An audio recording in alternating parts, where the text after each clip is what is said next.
if we record, at least the teachers, they can share with the teachers. Right, cool. Okay, we start from the first, yeah? because the teachers, they can actually share with the other teachers who are not here today. So sorry, Right. Puan, for just Sure, for sure. the All right. inconvenience. So sorry.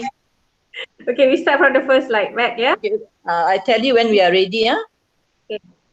We can record already. Yeah, I think already.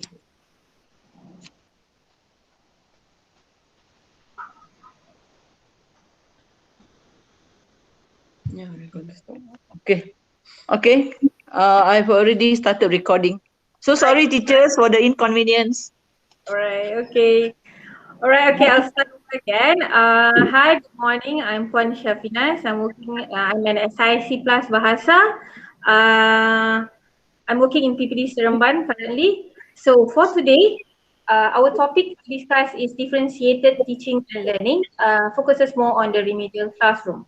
So for today, I'm going to try to show it like what we are expected to teach in the 21st century classroom. These are the ways, these are the tricks.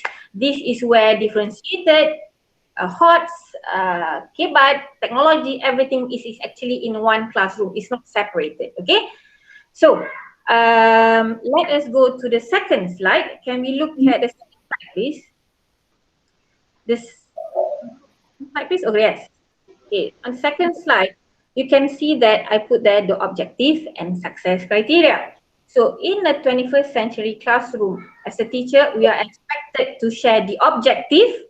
Objective is actually one or two or whatever it is, but all the students are achieving this one particular objective. So objective is the aim for as a teacher. As for success for today, my objective, because I'm a teacher for today, is participants will be able to differentiate lessons to meet the learning needs of all the students. So the clue here is to meet the learning needs, right? And then what is success criteria?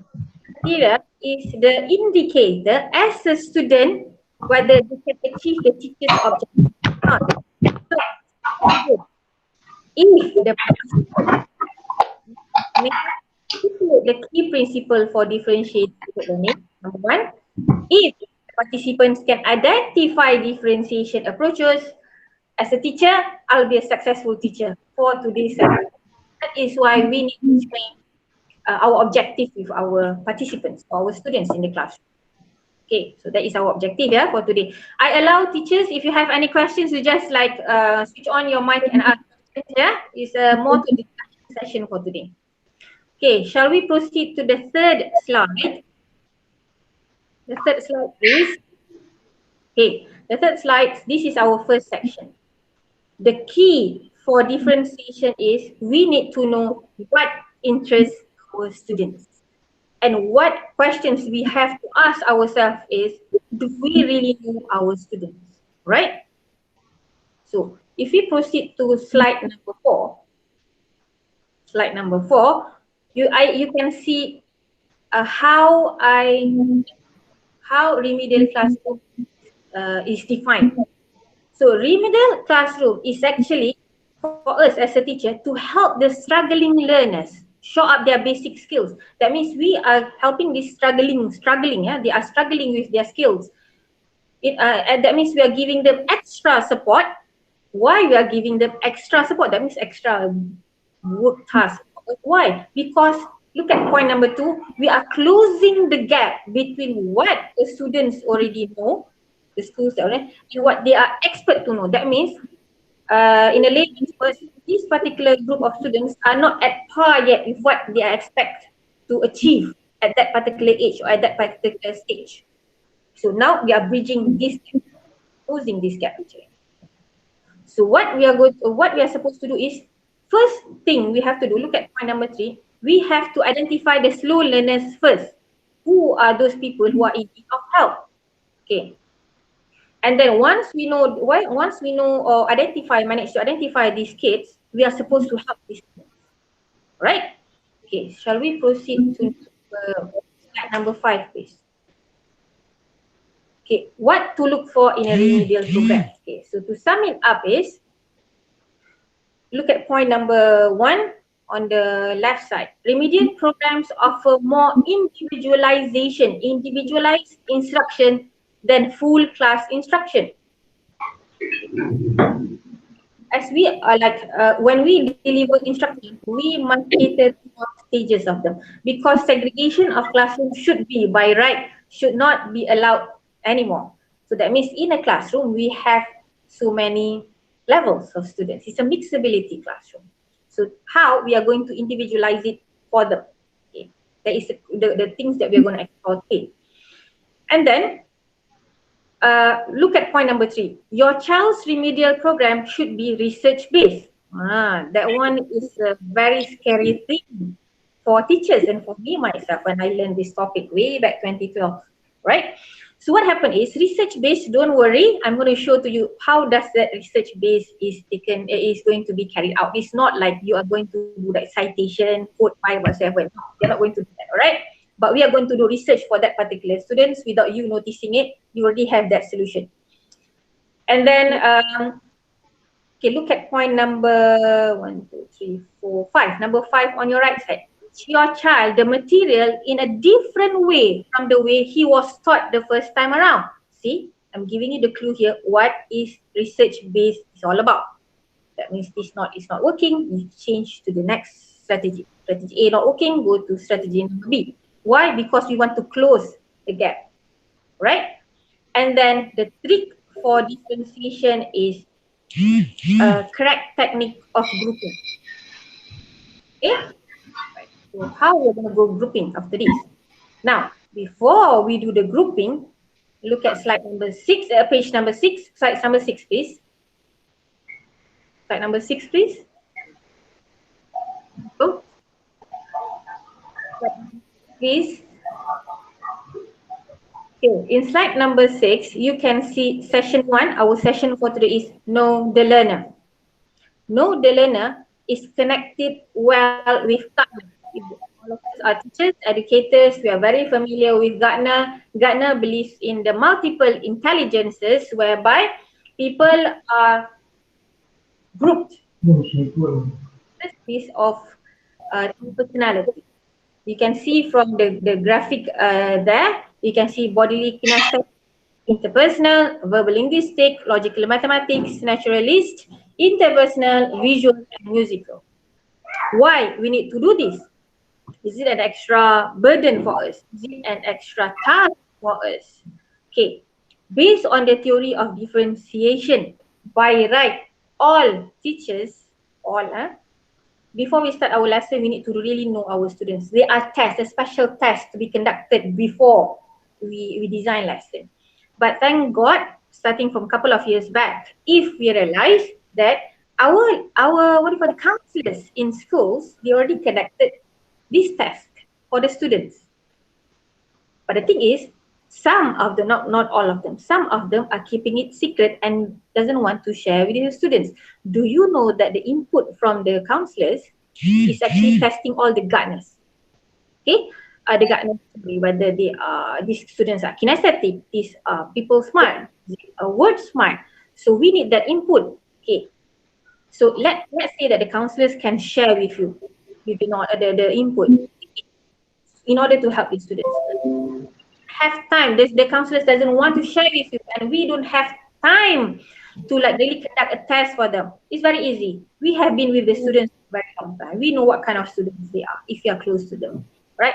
If they are like, you can see that if you do chalk and example, if you do chalk and talk for like more than 15 minutes, you can see the students are not looking at you. You can see the eyes is no longer focused. That means that is more on the physical part. Something about your lesson throughout the 15 minutes, past 15 minutes is not capturing the interest. So that is Gartner theory, multiple intelligences is important, right? So it's going to be extra work. I know question of this is going to be, is it extra work? Yes. But is it tough? No. We are smart teachers. We work. So let's hope, if you have any questions, just on your mic and ask, yeah? Okay, go to the next, sorry, not page, slide number 7, please. Okay, slide number 7, please. Session number 2, Principle of differentiation. Principle of differentiation answer the question why we should have students working in groups. Like I said earlier, when we conduct differentiation, one of the proof to know or to show to us and to know, to notice for yourself whether we are doing or not, is the correct, not only simply grouping people. The correct technique of grouping people. First, of the advantages of having a good grouping session is the social link, right? Like who like to do and who like to talk, okay, and then they remember it longer with lots of hands-on grouping, and they will enjoy the lesson more, so more likely to attend classes, and then they develop these social communication skills and hope that we can engage this working together. Okay. So those points, those 6 points that I mentioned earlier just now is, if you realize, I think going to PK 21, 21st century. In 21st century teaching and learning, it's not we are focusing on the elements that we need to impart to the students. The 4C and 1N. What is 4C and 1N? Cooperative, collaborative. See, cooperative and collaborative is totally different, yeah. Cooperative, collaborative, creativity. Okay, one is nilai. So if you realize that once the students sit in group, they discuss academic discussion, that means to fulfill your task, they are already implementing the 4K and 1N. Realize that. So that is why as an SIC plus, at times when I attended meeting or when I enter classes and there are reports saying that the teachers are not teaching using the PET 21, I would, the elements surely is that might not all 5, but maybe 1 or 2. So the elements should be there if you really understand it. By the way, you are still not sure what is 4K and 1N, the cooperative, the difference between cooperative and collaborative, we can discuss after this later, yeah, during the question and session answer. It's not a huge difference. There's a difference between cooperative and collaborative. Okay, let's go to slide number 8. Am I too fast? Okay, if it's like too fast, you can ask me questions. Okay, if you look at slide number 8, it's a definition of differentiation, meaning tailoring instruction to meet the individual needs, point number 1. And then the teacher is happening, where is happening? At the content, process, and products. Okay, these are the main differentiation. Remember, you are supposed to learn that 3 elements, my success criteria just now. Okay, how to fulfill individual needs using this content, process, and product.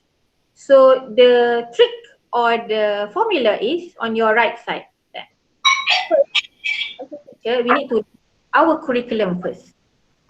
You need to know the SKP, you need to know the PVD, the indicator and all. Okay, once you know the curriculum, okay, this one is set 1. And then just now the Gartner multiple intelligence, to know your students, you combine it. You combine this information. This is this is what we call as data driven. This data, curriculum and your students, combine it. And then step number 2, using the knowledge to support learning students. It's students learning. So this is where the support this. Once you combine these 3 formulas, the elements are already conducted differently. Okay?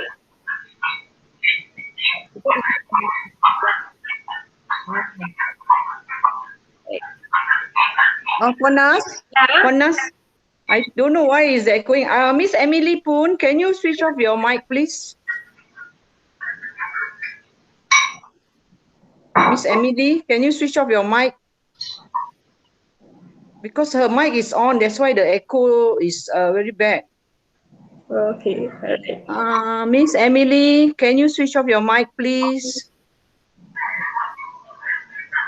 And no response. Okay. So differentiated grouping, the best. Okay, can we proceed to the next slide, Puan Glow. Slide number 9. Slide number 9. Okay, the topic is differentiated grouping. Slide number 9, please. Yes. Yes, good. Okay. The best grouping is 4. Disappeared. Later I'll share it with you, yeah, the slide. The best grouping is actually 4. 4 in a group. Why 4 in a group? If it is more than 4, it's not going to be like a super grouping. Okay, but I know reality wise, we might have more than 4. So what do we call, why is it, let's say you have that 4 people in the group, 4 students in a group. So that group of 4, we call I have my kids here. Let's say it's 4 here. So 4, 1, 2, you can see my camera. Okay. 1, 2, 3, 4. These are students. Called as a table group. So when we give instruction, we say table group number 1, table group number 2, table group number 3. Okay. It's table group. Yeah, you familiarize it to your students. What is table group? So now look at the second term, shoulder partner. This one, the person next to you. So when you give instruction, say talk to your shoulder partner. So this is your shoulder partner. This is your shoulder partner. And then when you say, okay, now exchange partner, I want you to talk to the face partner. Where is your face partner? This one, facing each other. Okay, so this is what we call as face partner. Sure, make the students familiar with the term. Okay, now let's look at the types of remember the technical key success to differentiation techniques, differentiation approaches. Now, there's 3. Hopefully you can see me. There are 3 techniques of grouping. Group number 1, we call, I start from below first. Slide number 10, Puan Glow.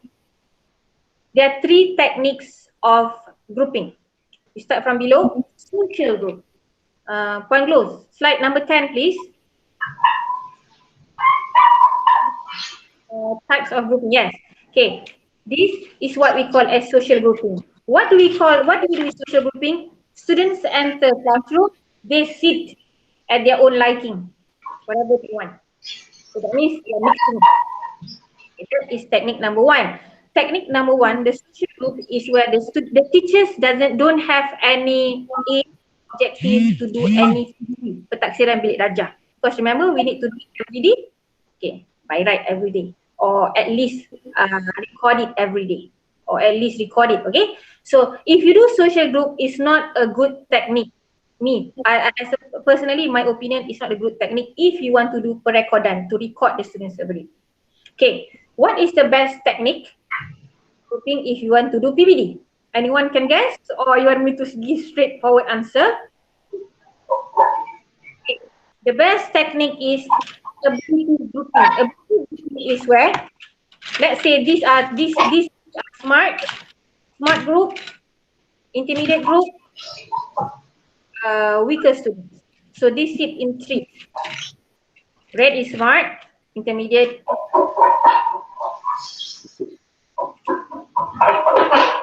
are given the same task. All right. Gosh.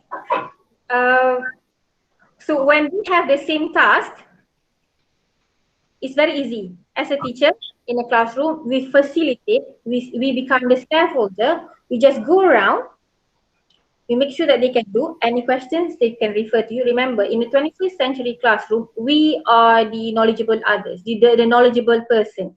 They have to refer to us every time they need confirmation of things. Okay, that is what all this flipped classroom is all about. Okay, that one I can go later, yeah? I can go in depth later. So this is what we call as ability classroom, ability groups. So let's say you want to say, hey, if this one, okay, this is good for perekodan, for PBD, pentaksiran bilik darjah. So let's say that you don't want them to work like this.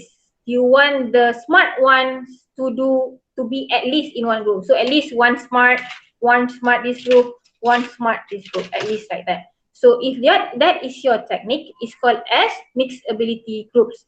The smart one, that means your objective is the smart ones will help the weaker ones so that you can achieve your objective very, very fast. Okay.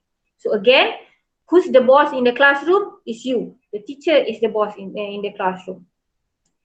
But you have to have your strategy. If you want to do recording very wise, not recording, you want to do perekodan, PBD, to record your PBD fast, you don't do mixability, you don't do social groups. You do ability groups, okay? If you have any question, just switch on your mic and we can ask questions, right? We can discuss. Okay, now if we proceed to slide 11, I'm not sure whether you can see the slides or not, but I can just share it Hold later. on, there is some technical problem here. I don't know what is wrong. Hold on, I'm trying to project the slides again. Okay. Sorry, kejap. 11.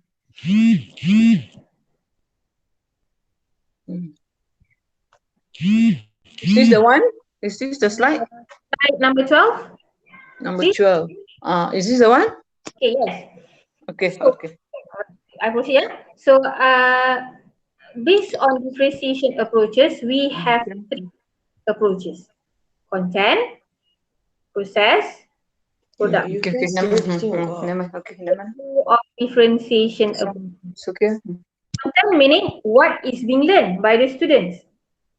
Process meaning the way the content is and how they are learning. And product is the product of the student. What the learning is demonstrated. What is our product for it. Okay. So I'm going to go with you later together after this. In that. Okay, this is a theory wise. Okay, let's go to slide 13. Slide 13, differentiation by content, point number 1. Those listed there are the examples of how we can conduct differentiation by content. That means we reduce the content, point number 1 there you can see, we simplified it. How do we reduce it? How we simplify it? Trick example. We want to teach essay. So, how to teach sample essay? That means writing a letter or writing an email or an essay. So we have, remember that the flow of when we teach English, listening, speaking, reading and writing, right? Of course, the knowledge, the words we have already learned there, right? The sequence factors, the grammar, everything we have learned earlier, right? So what they do is, the trick is, you have that thing in the not software, what do you call it? Soft copy. The smart one, you just give the topic or the title, something like that, instruction. The intermediate students, you pick up few information. And then the weak students, you give extra. That means they fill in the blanks form. It depends on the size of your classroom, the level of your students also, because it varies based on the classes and also schools. So the thing is, reduce and simplify. The best technique is using those words, Excel or whatever. Take it out, check it up. Same thing. Because remember, in when we conduct differentiated teaching and learning in a classroom, everyone is having that same objective. The way to achieve the objective is different, varies. Okay, and then the other tricks are we have to know the multiple intelligence, the vocabulary list. You can look at this. And then pictures are the best trick for remedial students, and colors. Realia also. Realia is of course is quite difficult, but pictures and colors help a lot. Right. And multimedia also. Now we have YouTube, we have videos. Go ahead, use it. Okay, later I'll share with you how to do it for during the PKP period. Okay, so if we proceed to the next slide.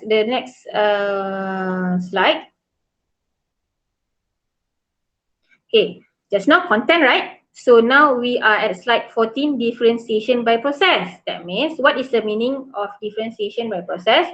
How we want the students to learn, question number 1. What processes are used to help the students to learn the content? Okay, how do we help the students? These are the main trick. If anyone were to enter your classroom, these are the tricks. You see that? How to prove it? Not everyone knows about it, right? So, trick number 1, tiered activities. Trick number 2, anchor activities. Okay, we go number 1 first. Tiered activities, later I'll show you the table that you can see, very simple. Look at the definition of it. All learners work with the same important understanding and skills. That means same objective, but different level of support, challenge, or complexity. Okay, this is what differentiation is all about. And then anchor activity is should take what the first language translation, flexible grouping, and written instruction. It can be both, right? So let's look at slide 15. Slide 15, please. Okay, yes. Can I see the boxes? The boxes, please. The next slide. The boxes. Example of state activity Puan Glow. Can I see the boxes, please? Yes. Thank you very much. Okay. Now, teachers, if you can respond to me. There are 3 levels there. Level 1, level 2, and level 3. That is the flow of teaching, correct? Now, out of that 3 levels, which one is the smart one? Anyone? Level 1, level 2, or level 3? Which one is the smart group? Which one is the groups that we are supposed to give extra help? Which one? Any teachers? Or you can't see the slide? Okay. Alright, okay. I can't read the comments part. Maybe some of you reply the comments part. Okay. The answer is which one? Level 3 is the smart one. Level 1 is the group that we are supposedly to. I don't like the word weak students. Actually, the group that we are supposed to help them more. Why? The clue is if that the smart one is getting less help, no additional support, no picture sequence. But the weak students, they are getting extra support at level 1. You can see that they're given sequence pictures, they just like provide it and then they rewrite it. It's their own creativity. But these are the example of tiered activities. So if anyone were to enter your classroom and they were to ask you, do you conduct differentiation in your teaching? Berlaku tak petak apa? In bahasa Melayu we call it as pembelajaran terbeza. Just give one simple answer. Yeah, I use tiered activities. Don't explain. We'll look and see whether they can understand or not. So anyone who to enter your classroom or to rationalize, or if you are KPU, these are the terms you are supposed to make sure that the teachers are familiar with.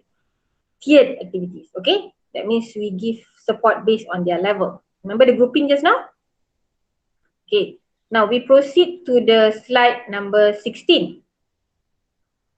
16 please. Slide 16 please. Okay. Can I see all the 3 pictures? Okay. If you can look at these 3 pictures, Puan Glow, there are 3 pictures there. Okay. This is what we call as anchor activity. Anchor activity means it's an anchor. We're supposed to give extra help, extra assistance to that remedial students, to other weak ones, or in fact to the good ones. How we are supposed to do this is based on the teacher's creativity. Some make a corner, some make like this one hang at the wall or hang at the door. I even entered classes as I have that not freedom. That my task is to enter classes. I met teachers. My gosh, these teachers are miracles. They are so full of energy. You know what they did? They have this one luggage where they put everything inside there. So what do we put in these activities? These are what we call as way back in early 2000 as self-assessed learning. You can put games, you can put boards, you can put whatever things that can help them to learn English. Or even people ask me, is Scrabble considered or board games considered as anchor activities? My answer is yes. Yes, especially if you give them tasks. As simple as if the words that you are you manage to create, give them the meaning, write the sentences. Okay? That is what we call as anchor activities. Is to be given after the students have finished the task. Some even ask me, is novel or reading short stories after this is considered as after our lesson, if they complete it early, is it considered as anchor activity? My answer is yes. That is why in self-assessed learning center, novels, short stories can be put there. In fact, my personal experience when I got when I used to teach before I became SIC plus, I got these particular students at the age of Form 4 and Form 5. They are still illiterate. I'm so sorry to hear that. I'm so sorry for them. So what we did, I was a KP at that time, I remember. My anchor sets, my anchor activity sets for these particular students are Peter and Jane book. If you're familiar with Peter and Jane, it's used for students in the kindergarten to teach reading. It helps a lot for the students who are illiterate. Okay, so those are the things that you can use in your classroom. I put in baskets. I bought that 6 sets of them. But you don't need to buy the 12. You can buy the 6 sets. Put in baskets. Once they finish, they record it. That is considered as anchor activity for remedial students, especially if they are still illiterate. I still have it. I remember that. Okay, now if we proceed to differentiation by product, slide 17. Very obvious. Slide 17, please. One glow. Okay. Is the way the students show what they have learned is to prove to us as a teacher in the classroom what are their products, what to prove that our lesson throughout that day or that throughout that whole week is working. Those are the list. It can be drama, it can be songs, it can be journal, it can be role play. And then what about this? This is in real classroom. But what about if it's like during this MCO period, the teachers cannot be there? Very easy. That is why I would recommend to teachers, if we were to teach during this MCO period and we are using ICT or digital as a tool to teach them, the end product of it, I would recommend you to give them more freedom for them. What kind of freedom? Let's say the easiest task is to create a folio. Do not restrict them by saying that you must use one piece of paper only. You must use red color only. You must cut papers. You must no. Believe me, these kids might not look that smart in the classroom, but they sometimes, if we read about the Gartner theory, they have that multiple intelligence in the other way. Don't be surprised that when you give them tasks, if they have the internet connection, they have the digital devices access to it, don't be surprised that they can come up with their e-book, even though it's only 2 pages. There are lots of ways, but give them freedom. And then minimize it. I'm talking about the MCO period, also minimize printing, because not everyone have their access to printing. And then one more thing is, not only creativity, make them full use of things that are around them. And then why I keep saying about creativity here, throughout this MCO period, we have to remember also these students, the kids, have not gone out from that gate for more than 2 months, I think. So imagine their emotional state. They can't go out. So once, hopefully, that by using this creativity, they can like at least express their feelings, that kind of things. And then you can ask them to give them back, to forward to you back if you use Google Classroom. I like if you use a Google Classroom as a platform, that is a good thing. Thumbs up for you. Okay, so those differentiation by product is where examples of it. Yeah, I'll share with you the slides in my Google Classroom. If you join, you can get access to this. Okay, now shall we proceed to slide 18? Slide 18 means 3 parts lesson structure. Do you know that? We know that. Okay, 3-part lesson structure is, okay, if you look at the yellow part there, I put there, where are the differentiation? Okay, do you know that differentiation happens at all the 3 stages? Okay, look at the next slide, yeah? Look at the next slide, please. Okay, yeah. The first part, starter, some people call it as set induction. Some call it as what, yeah? Set induction. Or now we call it as starter. At the starter part is to link prior knowledge or sharing success criteria. We need to share the success criteria with the students. We are encouraged actually. Yeah? Okay. At the second stage, we call as main activities. It can be one activity. It can be more than main one activity. It depends on your classroom. And then plenary, the third stage. Puan Glu, can you share it? The second and the third stage, main activity and plenary. Plenary is where the students or the teachers close this one. So out of this 3-part lesson structure, differentiation happens. Okay? How? I'll show it to you. Okay, can we go to the next slide? Can we go to the next slide, please? Page 20. Slide 20. Slide 20, please. All right. Okay, I give you the example there. These are the things that the teachers, even I, when I was teaching, I did this. I wrote down, okay, let's say the teacher wrote down the word, the internet is down. So it's more like question and answer, right? So 2 minutes, right, to write idea on the mini whiteboard. Okay, if you are not familiar with what mini whiteboard, this is the example of a mini whiteboard. This mini whiteboard is one of the best trick if you have passive students, if you have passengers in group work.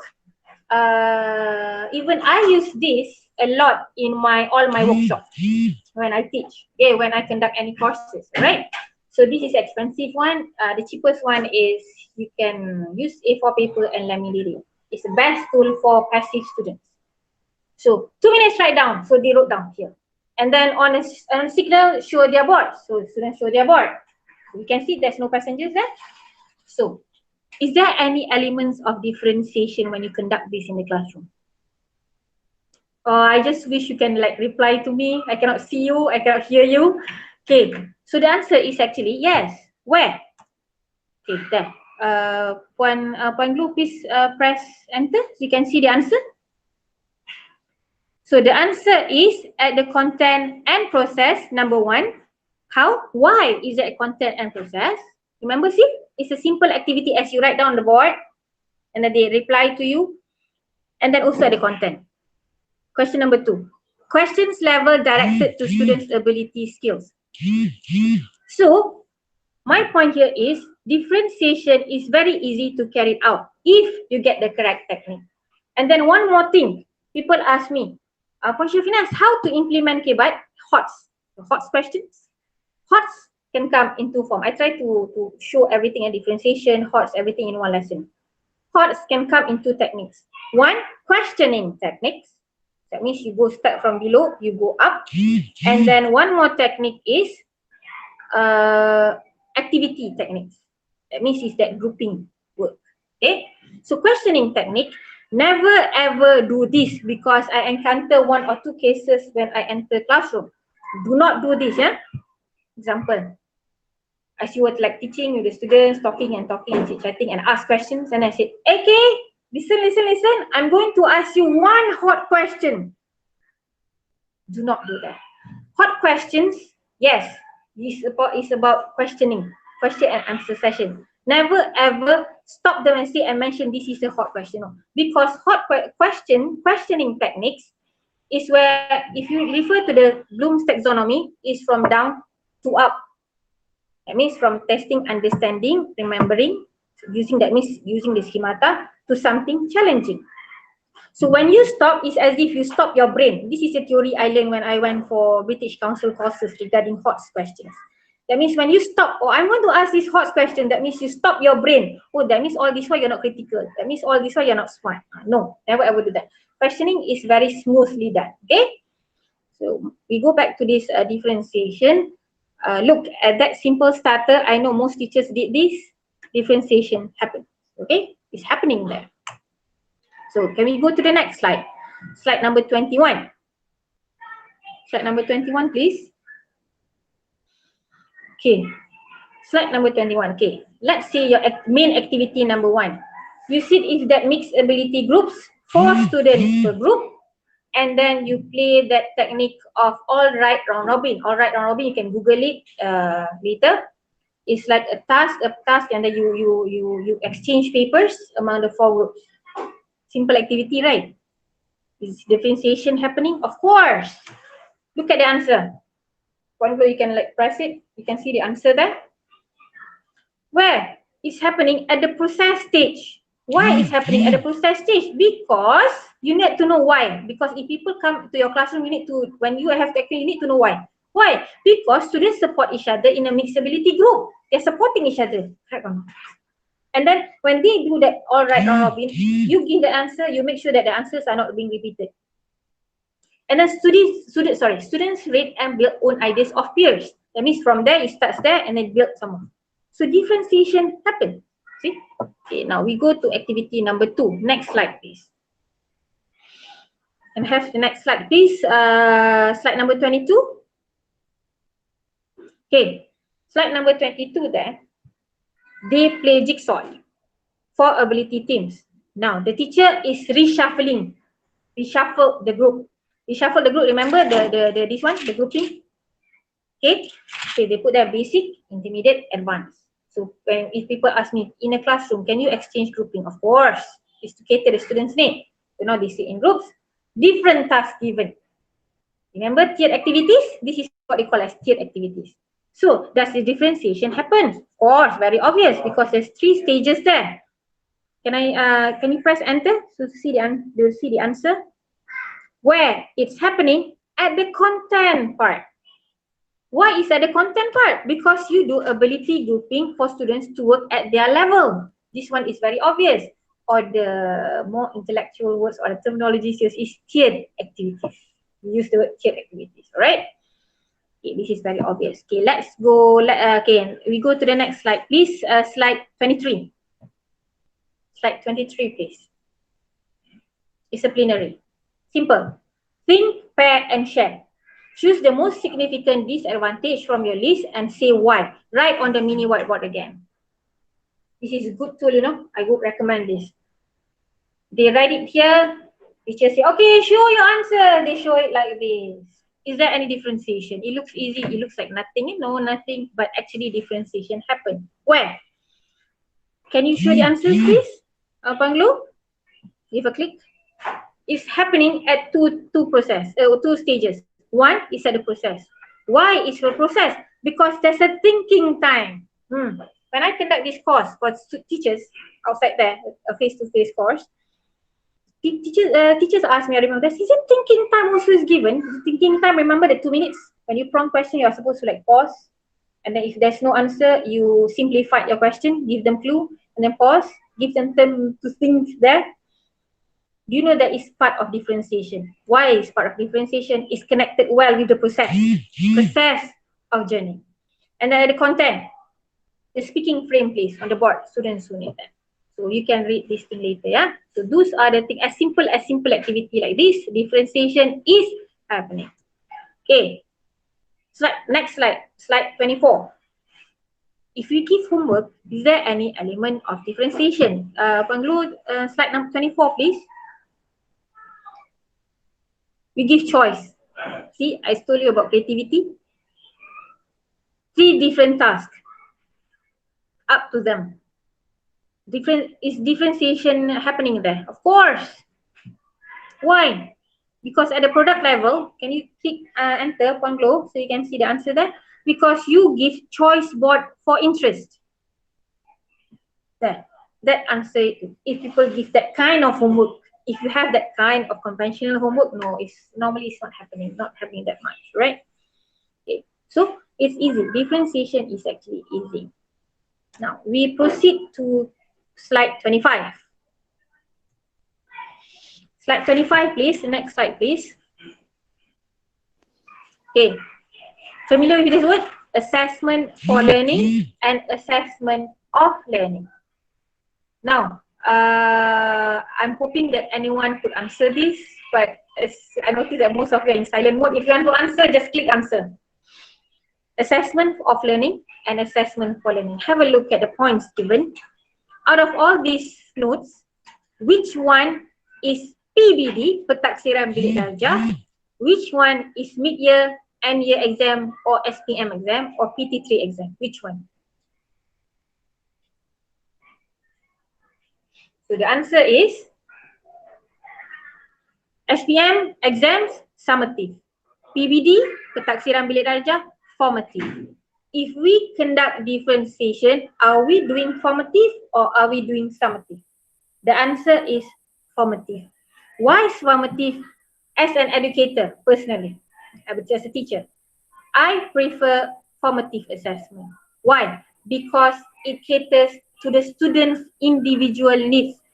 It ensures that students have achieved the objective, therefore I can proceed. Unlike a summative assessment, this is where most teachers come up with the term, syllabus saya dah habis, I have completed the syllabus. But when we test our students, the students cannot achieve as what we said. So formative assessment is with evidences.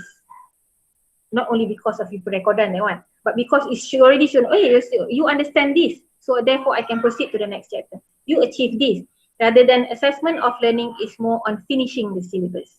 So for the students' achievement, as an educator, personally, I love formative assessment. I got questions. I share with you because I already conducted differentiation at so many stages, at so many levels for teachers. Teachers ask me, Puan Syafinas, but then PBD is very difficult. I said, who make it difficult? It's perekodan, the recording part. Actually, differentiation and PBD is well connected. It's very easy. I teach, I give you task to testing, you do it well, and then what happens is you have that one piece of form, right? You just do not, never ever tick only. Put the date. Why I would recommend to all my teachers that I have, put the dates is because it's of the evidence. Let's say someone come and check. People accuse you, say, Cik, ni tak ajar. This teacher has not reached this one. My students have not reached this thing. On what particular date? So you refer that particular student to that particular student, what TP or whatsoever, you refer to that date, right? So refer to that date. What are the evidences? That particular student's, what do you call this? Exercises, your lesson plan, the activities. If the students will come out with the product from the lesson that you design, those are the evidences that they have read to this particular TPs. Never ever tick. That is why when we put tick, we tend to forget on what particular day, because there are cases where these students achieve this target, achieve this TP on this particular day, but these particular students did not achieve this TP at this particular day. So that is why, to be safe as a teacher, you put date. Ticking is not safe for us as a teacher. Okay, so I would recommend that lah. Okay, so after this question and answer, you can ask also, I don't mind. Okay, can we go to the next slide?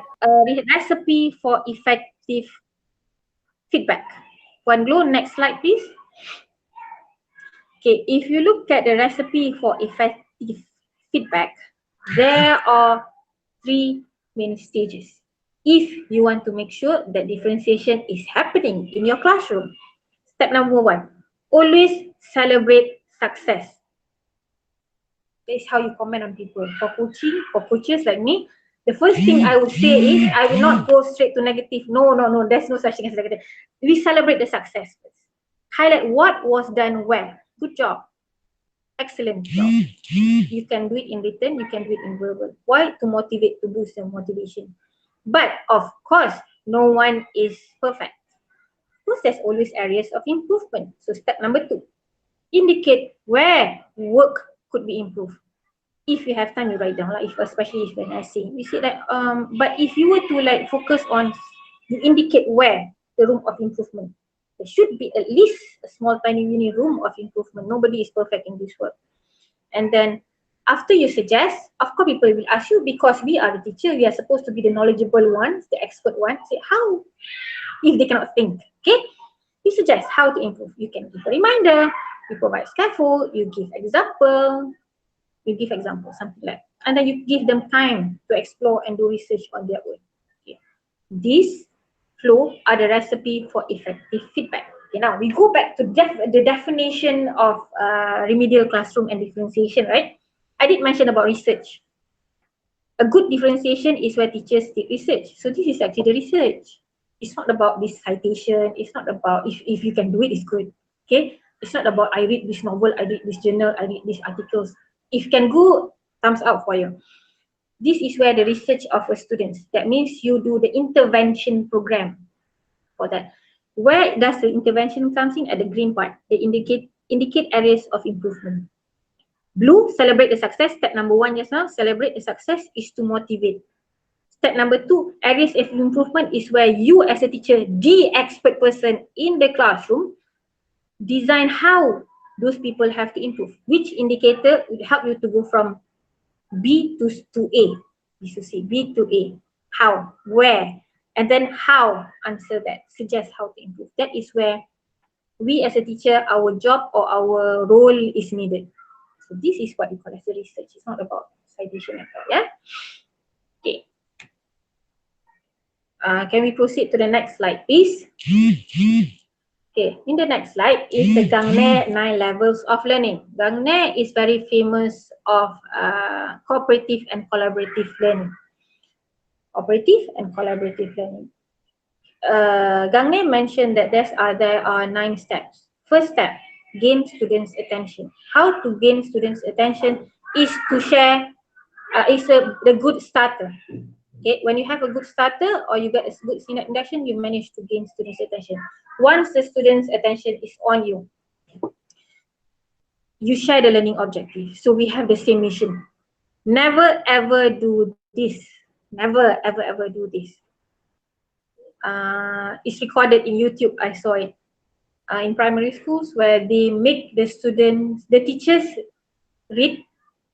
They make the students repeat it in a very, pada hari ini we are going to achieve. No, when you share learning objective, meaning you are using it in a very colloquial way. It's like you're talking to me just now. Like I say, okay, today our objective is, if you can do this, I'll be successful. If you can do this, I'll be successful. Our objective today is to do this. Example, like today, if you can come out with a robot made from the box, you're going to be a very successful person today. Use colloquial language. But when you write it in a record book, of course, it's very, very academic writing, very academic style. Okay, after you share the objective, encourage recall of prior learning. You must say, last week, remember we learned about sequence connectors. So today we are going to use the input from sequence connectors to do this example, right? And then explain content and provide guidance, the next step. When PAK 21 was first introduced, I think way back in 2014 or 2013, teachers, and then when I start to talk about PAK 21 to the teachers, they say a bit, and then Puan Syafinas, what is the purpose of being a teacher? What's the purpose of being a scaffolder? That teacher, Puan Syafinas, that means we are not going to talk at all in the 21st century teaching. I said, no, we are still going to explain the content. We still provide guidance. There are lots of tricks, there are lots of approaches. If you like, but we minimize the chalk and talk. We minimize lecture style. We minimize it. That is why when I talk like this, it's not a self-satisfaction. Normally, if I conduct workshop, my participants will like do games and all, okay? But in reality, in classroom, what you do is, you explain to it. If you're familiar with flipped classroom, if you are familiar with blended learning, I would recommend that a lot. That one we can ask and explain later if you need that. Okay. Next step, allow students practice and offer feedback. Offer feedback is you, the teacher, the teacher's role. And then access performance. This is where PBD, you choose whether you want to do penilaian or pentaksilan, whether assessment of learning or assessment for learning. There's a huge difference there. And then enhance retention and transfer. This is where your research comes in. Remember that flow? You show what is the point, the positive points, and then you show improvement and where and how to improve. That 3 stages. Okay. All right. So next slide, please. One globe. Next slide, please. That's it. Thank you very much. Okay. I know maybe because this is quite fast and then there's no question and answer session. If you want, you can just like on your microphone. Yeah. I have my first on your right side. I have my own YouTube channel. You can access to it. So far, I already have time to upload 3. This is where I show to you how are we going to teach using digital learning. You can use it, and then let's say you want to use any of the videos. I love during this MCO period, I would encourage teachers to teach using YouTube channel. 2 options: whether you take other people's YouTube channel, YouTube videos, or you videotape your own videos, and then you use it as a teaching tool. Why I would recommend video? Because it's your stuff. It worries me because coincidentally, one of my children, my son, what happened is the teacher give the link. Example, why I don't encourage using other people's videos. I think that they did not check properly, but I noticed there's a mispronunciation a lot happening in that YouTube videos. So I would recommend that if you don't have, if you to videotape yourself, how to do it, you just upload it in your Google Classroom. Google Classroom is the best platform to teach during MCO period because it's very well organized. And then I also have, you can see that in the blue column there, PPDS EL teachers. I would recommend you to join together because this is where the sharing session happens. If you have any questions about the topic, you can ask me straight. Okay, with that, I thank you. Hopefully, I have helped you at least something for today's session. And if you have any problem, any questions regarding teaching and learning, not only about this topic, by all means, you can ask. Inshallah, I can help. Thank you. Pandu, I give back. Yeah. Okay. So any question, teachers, that you would like to ask? Okay. Anyway, there's some feedback here. From Puan Sumati. Thank you, Shafinas, for a clear and precise presentation. And we also have from Puan Nalina. Thank you, Puan Shafinas, for this wonderful sharing, and Puan Azura. Okay, just glad to know that it benefited all of you, and I hope you, when you go back to school after the MCO, you may be able to carry out some of the process that Puan Shafinas has suggested, because we are like, unlike primary school teachers, in primary school we have a special pemulihan teachers for maths and BM, but we do not have for English, unfortunately.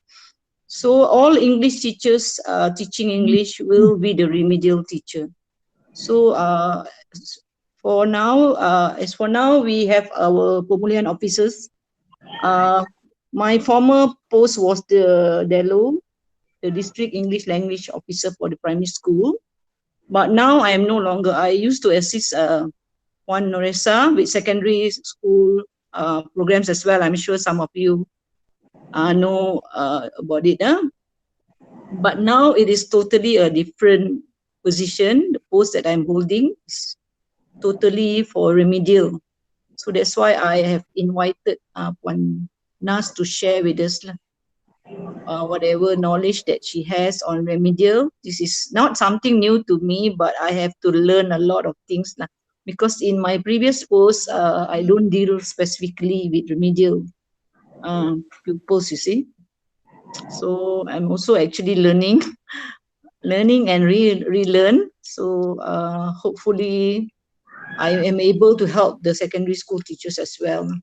Actually, we have a very good Politer book that we used to have for our remedial pupils for secondary school. I am not sure whether you're aware of it.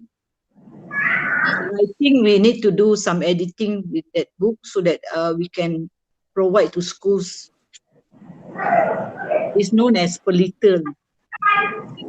Okay, and then probably after Raya, I will be having another workshop on writing for remedial pupils. For the primary teachers, I have invited Miss Ash. I am not sure whether secondary school teachers are familiar with her, but primary school teachers, they are very familiar with Miss Ash because she has a blog on her own and she shares a lot of materials on the primary level syllabus with all the primary school teachers. So it will be held on the 10th of June. She has agreed to help us in PPD Seremban. We are very fortunate to have her. So if you would like to join, maybe I will share the link with Puan Nas on the 10th of June, so you can be on board as well. So I also would like to apologize for the hiccups that we had earlier. Sometimes this internet connection is quite a problem, especially to me. I'm a dinosaur in IT, not an IT savvy person, but I hope you can bear with me, and thank you for your patience. So before we call it a day, do you have anything to ask or anything that you would like to share? Please just on your mic and you can be on board. Thank you. Oh yeah, and one more thing. This is recorded, right? So what I'm going to do later, I'm going to upload it in the YouTube channel. Yeah, Puan Glue, you can share later if the Yeah. recording. Then I'll Mm-hmm. upload in the YouTube channel. Maybe if I know I receive few private messages from teachers. They are saying that they are having so many activities today, especially towards the end of Ramadan, this Khatam Quran and all at the same hour, and they are also attending other meetings. So I will share it later with your at the YouTube channel, right? I'll upload it. I'll upload it. Okay. All right. Okay. Okay, any questions? Or if let's say you are too shy to ask now, Yeah, you you can actually type. We can read it out loud. So either type it there when Glow will help it to read it out loud because I cannot see from my phone the layout. Or you're still too shy, you can ask to join the PPDSEL teachers Google Classroom and you can message me there, personal message there. Yes, I can answer to all questions, inshallah. I try my best. Okay. All right. Any questions? No. I think Point Glue, I think they're too shy. This group is shy compared to this group. This is the second group actually. This is the second session. Yeah. Previous one was 200 something, right, Point Glue? yeah, 257. Because So because we have like 110 primary school teachers, so I've invited two from each school. That's why the number is so yeah. big. So I think this group is quite shy. But later, yeah, we can share it later. Actually, it's not the matter of being shy here, but whatever Miss Shafinas explained, she explained it very well, and we can really understand very well. Thank you, Miss Shafinas. Hi, Gudai. Point Gudai, hello. Hello. No, it was quite informative, in fact. Thank you, thank you. Glad to hear that. Okay.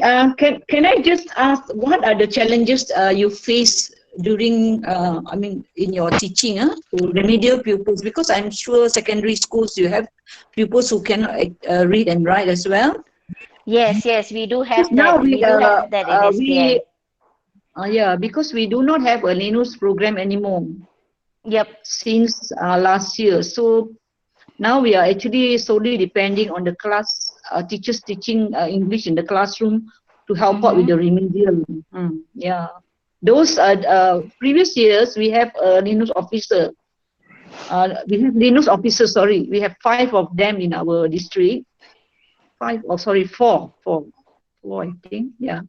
They were assigned to a few schools and they were there to help out with the remedial students. See, but as for last year and this year, we do not have them on anymore. So now they have assigned the pemulihan officers to this task lah. So I'm not sure what is the scenario in secondary school because all these years I have been with primary. So if you can share what are the problems that you are Uh, facing, it at the will be moment, all right. In my school, right, we do have students who are illiterate. They cannot read and write. So I have a great teacher there. That is Mr. Simon. I am sure that you guys know about Mr. Simon. Okay. So Mr. Simon, what he does is that he will have a lot of hands-on activity in order to teach them something. Okay. Before he starts with the words and all that, he will like. I just give you an example like what he did. All right. He prepared sandwiches. Okay. He asked them, okay, tell them about the process and procedures of preparing the sandwiches. And then after that, he will make the students to do, and then he will introduce the words and then ask them to, write by using those words in a few sentences. So practically, he is trying his level. Practically it's on drilling like what Hema says here, all right, and at the same time we need to introduce them to the vocabularies with what they are familiar with. So at the moment this is what our school is doing. can I just ask what do you think teachers at primary school should emphasize? Because sometimes the secondary school teachers, not to say blame, they kind of comment that primary school teachers they have not done enough lah. I won't say they didn't. They did try, but because the enrollment is so big in the primary school setting, so it's quite actually a challenging task for them to have activities for remedial students now. So, any comments are from the secondary school teachers so that I can share with them. We are not trying to pinpoint or blame anybody. We just want to know what can we do at the primary level so that when they go to secondary school, it will not be so difficult for teachers in the secondary school to actually continue with the remedial classroom. Anyone would like to share? I would really appreciate that.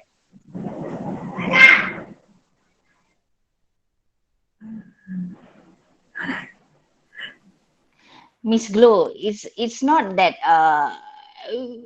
if you ask me, it's my personal point of view, it's never about the teachers.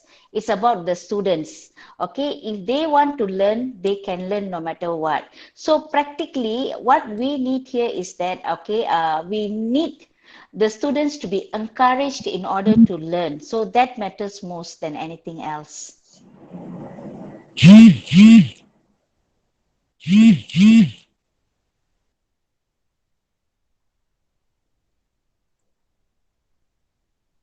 So I think as my experience in teaching in secondary schools, I think uh, maybe yes, there are students who are a little bit slow learners. They might be someone who are very good student slow learners. I hope fully maybe okay as they enter to secondary schools. I think if they can really at least know how to read and write and count without understanding also maybe it's already good enough, because my experience teaching the last classes till up to form 4 and form 5, it breaks my heart actually when they're still struggling to read without understanding. So if they cannot read and understand, it's like a whole package. So it will be good like if we were to receive them in form 1, at least they know how to read. Understanding, maybe we can help them later for the form 1 teachers, maybe So meaning the basic reading lah. basic reading at least, because there are lots of cases where they read without understanding, so understanding is a second problem. So if we were to cater the first problem first, that means the reading part, articulate the words, pronounce it correctly, then maybe the meaning will come later. Maybe we can Yeah. help and all words. Okay. Yeah. Thank you for the feedback. And any others would like to share? Cik Ma is such an experienced teacher. Puan Bansha, Mr. Ponaya.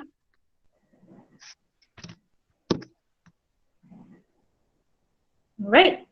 No, Puanjo, it was very clear. Okay. Yeah. Anything that you would like to respond? Cik Ma, how are you? Cik Ma, Puan Nalini, Puan Syahida, our JU, Puan Komati. Any comments?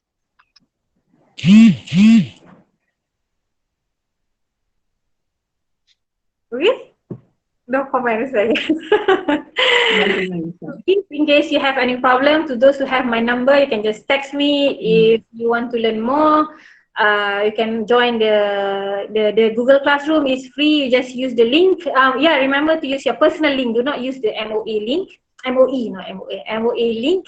And then if you want to use my videos, you want to watch it, I'll show already a few, and then I will upload this thing also, this recording thing also in the YouTube. Maybe some teachers are unable to join, they can share it. Hopefully, it's going to help us as a teacher to be, to teach at least few other ideas. Thank you so much for being cooperative.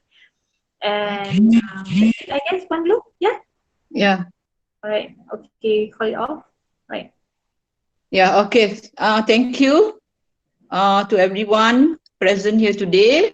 I hope this workshop has been beneficial. So please continue to stay safe at home and continue with your Google Classroom, and please also take good care of yourselves. and spend quality time with your family. Thank you once again for your presence, and I'm so sorry for the inconveniences, and it was unintentional. Huh? Okay, thank you once again, Puan Chas, for your sharing, and hope again that this won't be the last one. Huh? Okay, thank you. All right. Okay. See you later. See you in the next session. Thank you, Okay, Panglo. Thank you, Pon Shafinas. Thank you, everyone. please please don't forget that to comply with all the SOP for the social distancing and all. When you go out, please Yeah. take good care of yourself, because we do not want a second wave. Okay, it's going to be a real tedious task for our frontliners as well. Okay, take care. Bye for now. Okay, Thank take you care, for Panglo. inviting Thank me. you. Thank you so much. Cheers. Thank you. Take care. Take care. Bye. Bye.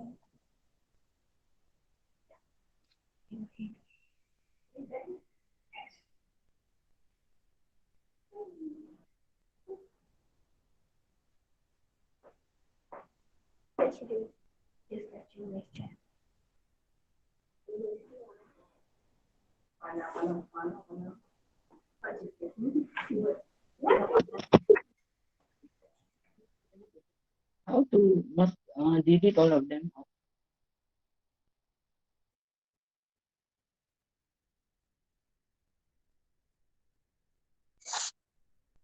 Remove.